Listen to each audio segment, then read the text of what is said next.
The deadline issued by U.S. President Donald Trump to China to remove its retaliatory tariffs on U.S. goods has passed without any action by China.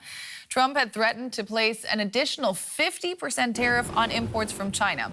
But China's Ministry of Commerce called the new U.S. tariffs bullying and said it would fight to the end, with Beijing promising countermeasures.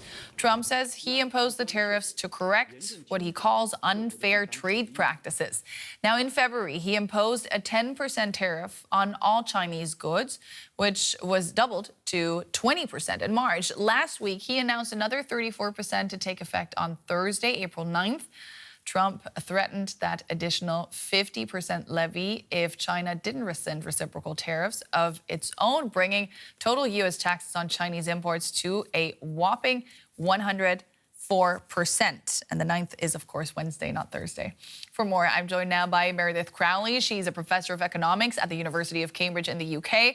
Good to have you with us. Now, Trump and Xi are playing hardball here, but how long can they keep it up? How much further can they escalate this? So at some level, once you hit tariffs of about 100%, those tariffs essentially become prohibitive. And so there's really, in most cases, we wouldn't expect the exporter to want to continue exporting, because if you have 100% tariff, essentially you're going to lose your customer base in the United States or in China on the export side. So I think, there's really not much higher you can go than 100%.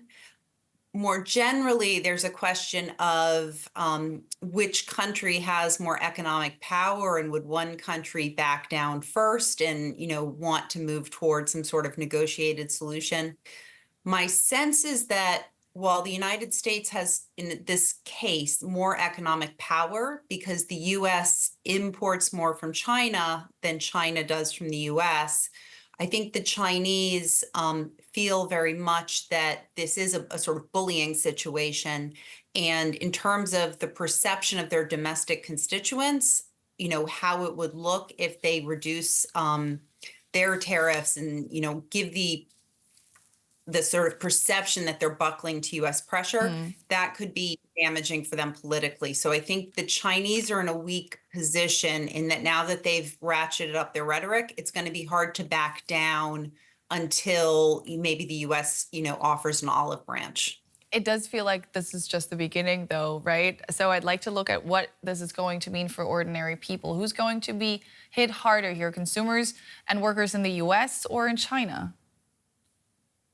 In terms of which one would be hit harder, I think in the first pass, there's two different sides to this. On the American side, we already had substantial tariffs on a lot of things like clothing, kids' shoes, all types of consumer goods. So a lot of that cost had already passed through to U.S. consumers with the first round of Trump tariffs.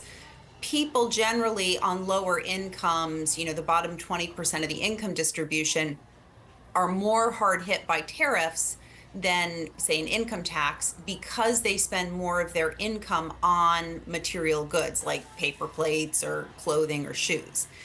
On the Chinese side, China tends to not import, the consumers don't import as many foreign varieties as I think we would see in the United States case.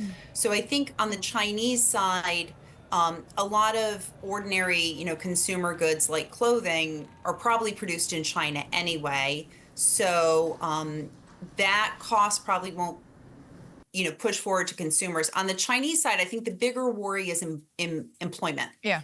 And essentially, with this reduction in production associated with U.S. tariffs, people are going to be losing their jobs. And that's going to be where the tariffs will bite on the Chinese side.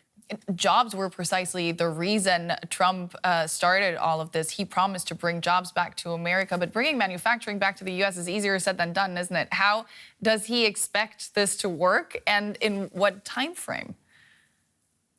So he wants this symbolic victory of moving manufacturing back into the United States. I think something that's escaped him, since going all the way back to 2018, is that if we look at the history of U.S. employment and manufacturing going back to, say, 1980, every time the U.S. has a big recession, we lay off a lot of workers.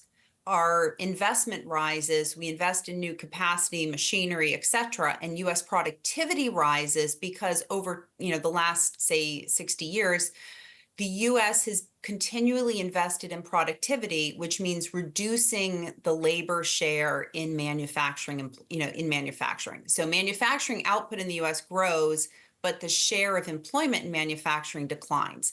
So realistically, wages in the US are very high. They're among the highest in the world. And so if companies want to invest in the United States to expand production, they're going to do it in the most labor saving, efficient way possible. So that means if you build a big factory, you're going to try to hire a lot of robots rather than humans, and as few Yeah, humans and as Trump's possible. Secretary of Commerce has already hinted at that. That was Meredith Crowley from the University of Cambridge. Thank you so much for all of that, Meredith. Thank you. Bye-bye.